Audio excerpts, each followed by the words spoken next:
On this Wednesday night, the ruling in a landmark lawsuit about social media addiction. 2 tech giants found liable for harming children. There are so many families who've been tragically hurt. The potential domino effects of the verdict. Outrage over a message from Air Canada's CEO. Hello, bonjour, I'm Michael Russo. Why his condolence video is being called disrespectful and the push for him to resign. Rejected Iran's response to a U.S. peace proposal as the U.S. mobilizes more troops. Plus, ring a bell? This bell has been on the McDonald Bridge for as long as anyone can remember. The mission to unlock the secret of how it ended up on a Halifax bridge.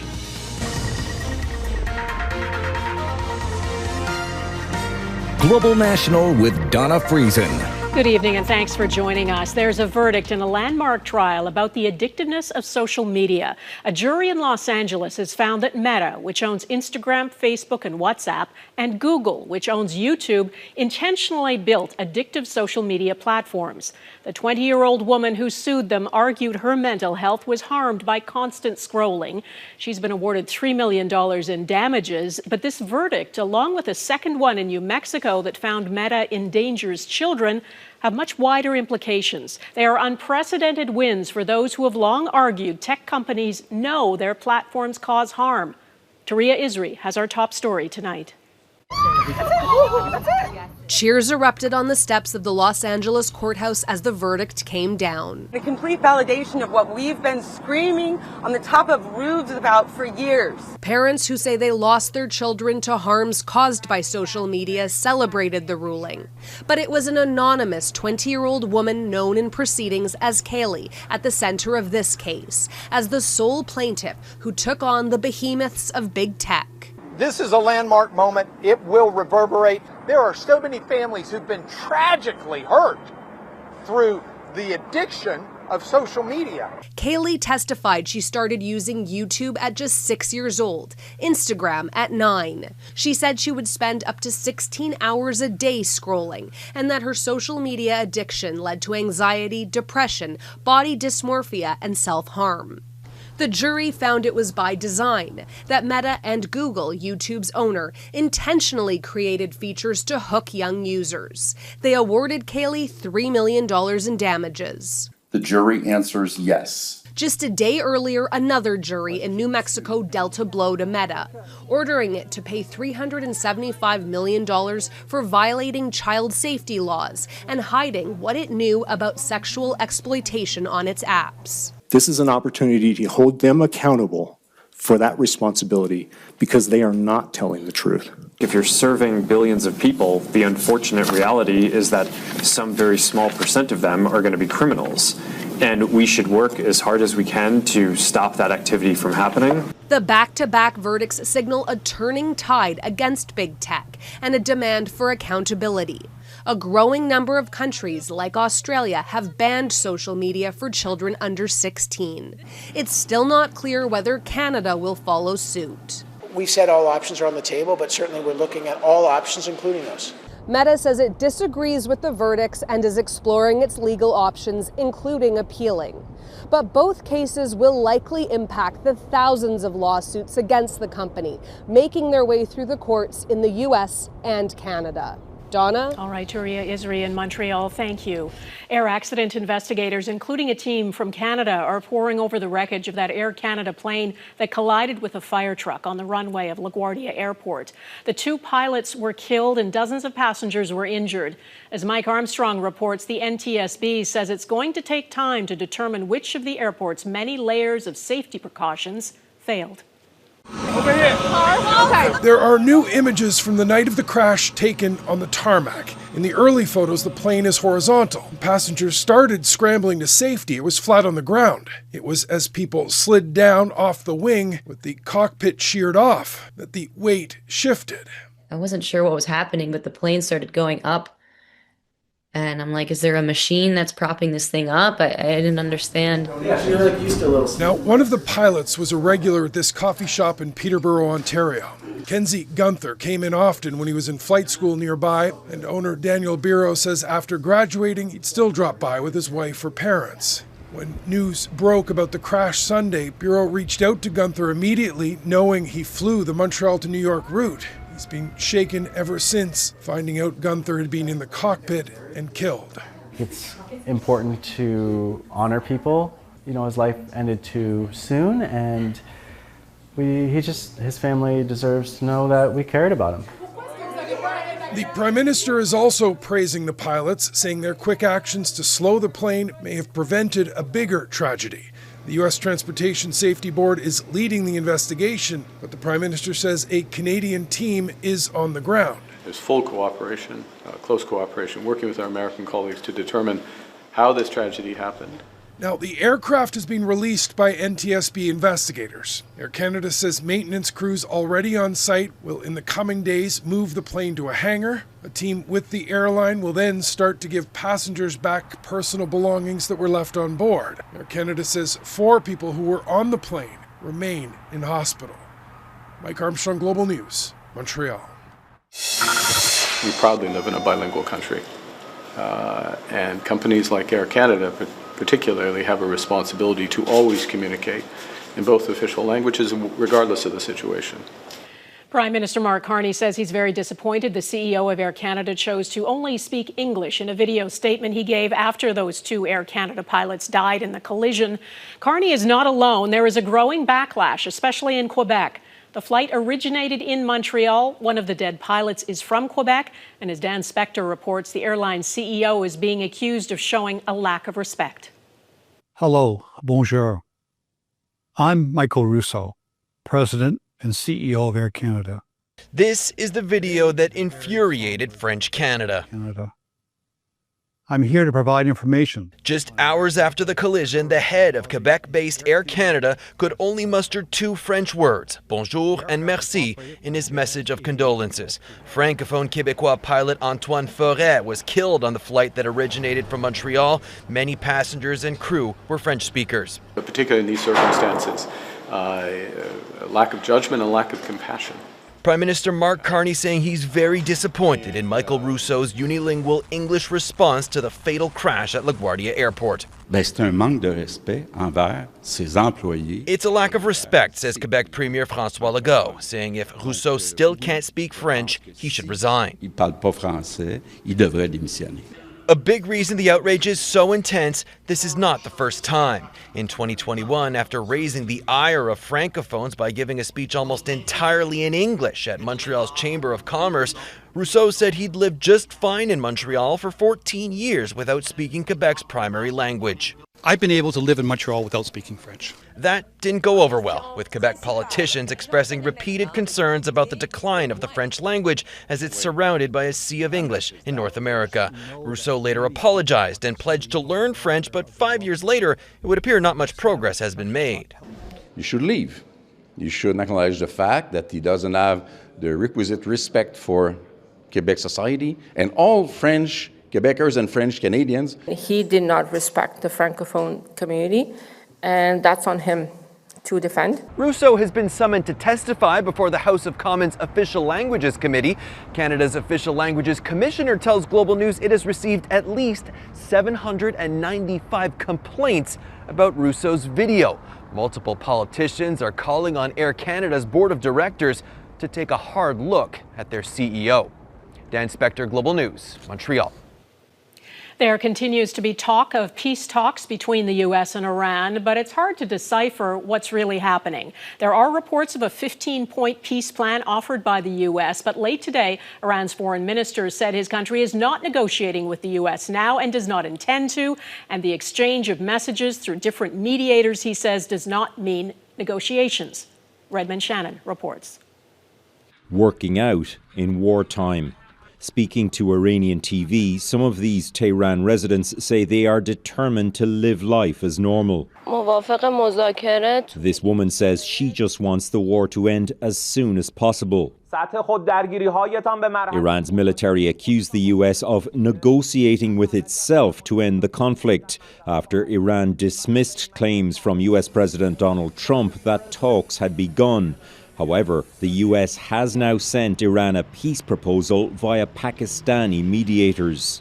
Numerous reports say the American plan demands that Iran reopens the Strait of Hormuz, limits its missile stocks, dismantles much of its nuclear program, and ends support for groups like Hamas and Hezbollah. In return, the US would ease sanctions on Iran. Speculative plans from anonymous sources. The White House never confirmed that full plan. Caution over details, but not an outright dismissal from the Trump administration. Whatever was proposed, Iran isn't interested. Iranian state TV said a senior official called the plan excessive and that Iran will end the war when it decides to. The official said a peace deal would need war damages and reparations for Iran and a guarantee of sovereignty over the Strait of Hormuz. The two sides poles apart, with Trump's revised deadline to reopen Hormuz now 2 days away. And as the US reportedly sends more than 1,000 paratroopers to the region, with Marines already en route. President Trump does not bluff, and he is prepared to unleash hell. Iran should not miscalculate again.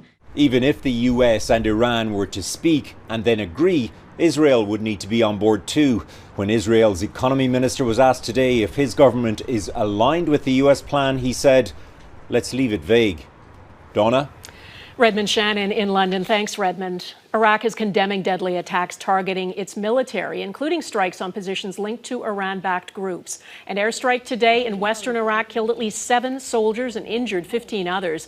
Authorities say a military medical clinic and an engineering unit were struck. Iraq's prime minister calls it a heinous crime and says Iraq will not remain silent.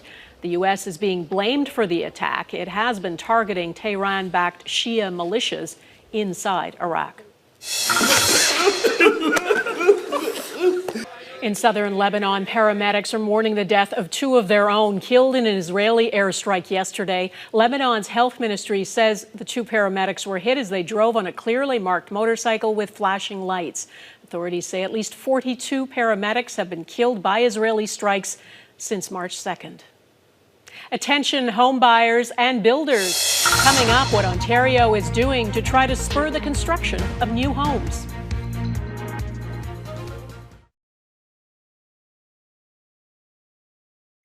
The Ontario government is taking another step it claims will kickstart home buying and construction in that province. It's expanding a program that waives the HST on newly built homes worth less than $1 million. Mackenzie Gray explains the plan and who would benefit. Sounding more like a salesman than a premier. Let's start selling these homes. Let's start building them. And people of Ontario, please go out and purchase a new home. Thank you. Doug Ford unveiling his latest housing announcement.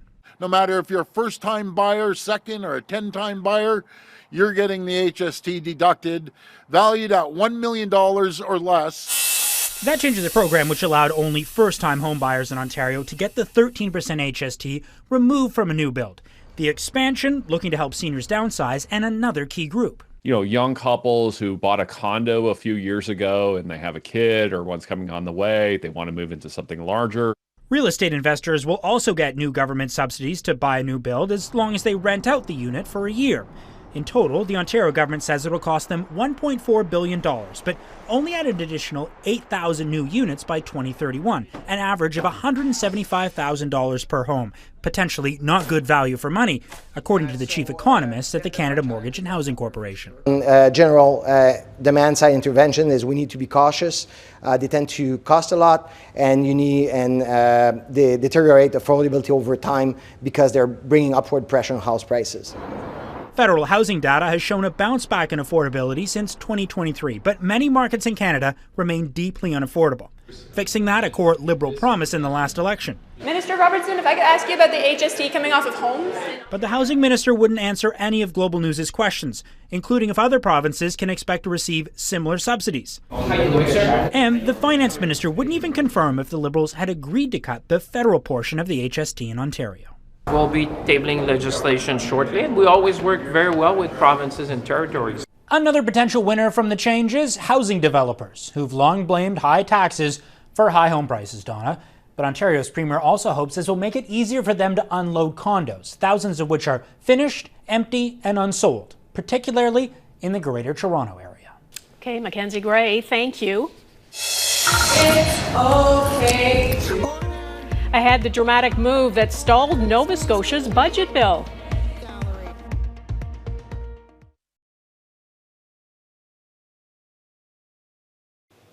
Nova Scotia's government has passed a controversial budget bill after a last-ditch attempt by protesters to delay it. It's okay. Order. Order. Order. All right.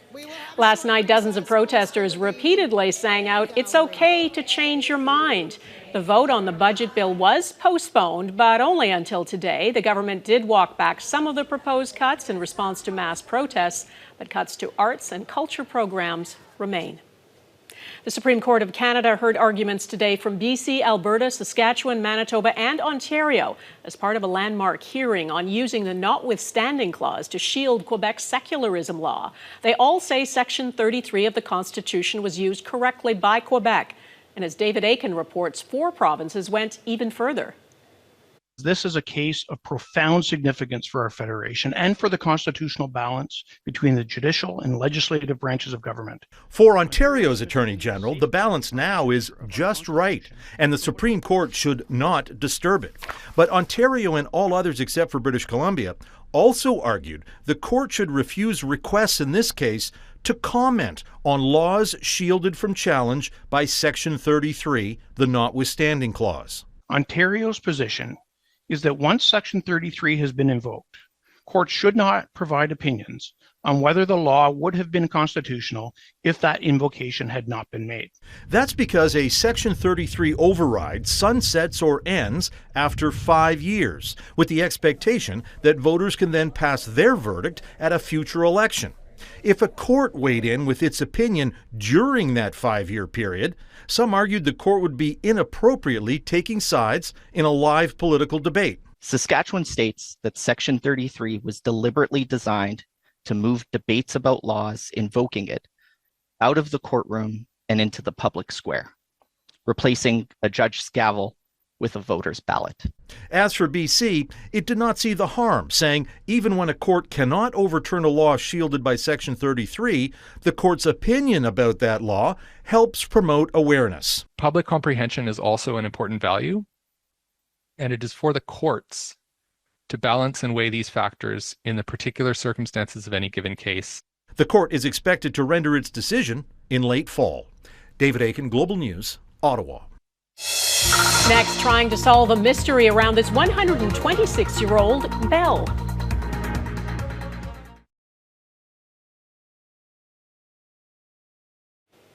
A stunning photo of a rare Iberian lynx caught mid-hunt has won the Wildlife Photographer of the Year People's Choice Award. The image, titled Flying Rodent, was taken by Austrian photographer Joseph Stefan. He says he spent several days camouflaged and in hiding when the young lynx appeared with its prey. 4 other finalists were highly commended, including 2 photographs taken in Canada. Dancing in the Headlights was taken in Jasper, Alberta by a UK photographer, and Family Rest captures a mother polar bear and her 3 cubs along the coast of Hudson Bay. It was taken by a Canadian photographer, Christopher Petco. We leave you tonight with a story that just might ring a bell for someone. A heavy bronze bell has been sitting on the base of a bridge in Halifax for decades. It was cast 126 years ago, but exactly when and how it ended up on the bridge is a mystery. And now, as Heidi Petracek explains, there are high hopes the public will chime in. For whom this bell has told is a mystery. This bell has been on the McDonald Bridge for as long as anyone can remember. So the bell is right here on the bottom strut. It was perched on the base of one of Halifax's harbour bridges for years, thought to once have been used as a kind of foghorn, until Bridge Commission employees decided to bring the heavy ringer in. We thought there was some value there, right? History, just to leave it out there seemed like a shame, right? So for the last 4 years or so, this has been hanging around in storage with the Halifax Bridge Commission. It's been hanging around in storage largely because it's really hard to move around. It's 250 pounds. Markings on the bronze bell read Meneely Bell Foundry, Troy, New York, 1899. Cast more than 50 years before the McDonald was built. There was a Troy Meneely Foundry and also a Westroy Meneely foundry. Both run by competing Meneely siblings, who altogether produced 65,000 bells sent around the world. This one forged under Civil War veteran Clinton Meneely, whose company shut down the same year construction on the Macdonald Bridge began. The larger bells, a little larger bell such as that, was probably used in a church, I'm guessing. The small church. But then how did it go from church to bridge? Maybe the church was destroyed in the 1917 explosion, and maybe the bell came from one of those churches. 4 churches were leveled in the deadly Halifax explosion, 2 listed in public ledgers as customers of the Meneely Bell Foundry. This bell was put somewhere and then it got repurposed. Archaeologist Jonathan Fowler dug up mention of a visit to Halifax by Meneely for a bell demonstration in 1921, but where the bell spent decades is still unknown. What it is an indication that there are answers available in the archival record if we pursue these leads. The real humdinger? We have another bell on the McKay Bridge. We haven't recovered it yet. Yes, there's another bell. Its exact location on Halifax's other harbor bridge, another mystery for now. Heidi Petracek, Global News, Halifax. Bells on bridges, who knew? That is Global National for this Wednesday. I'm Donna Friesen. Tonight's Your Canada is this maple leaf snow sculpture in Castlegar, BC. Thanks for watching and hope to see you here again tomorrow. Bye-bye.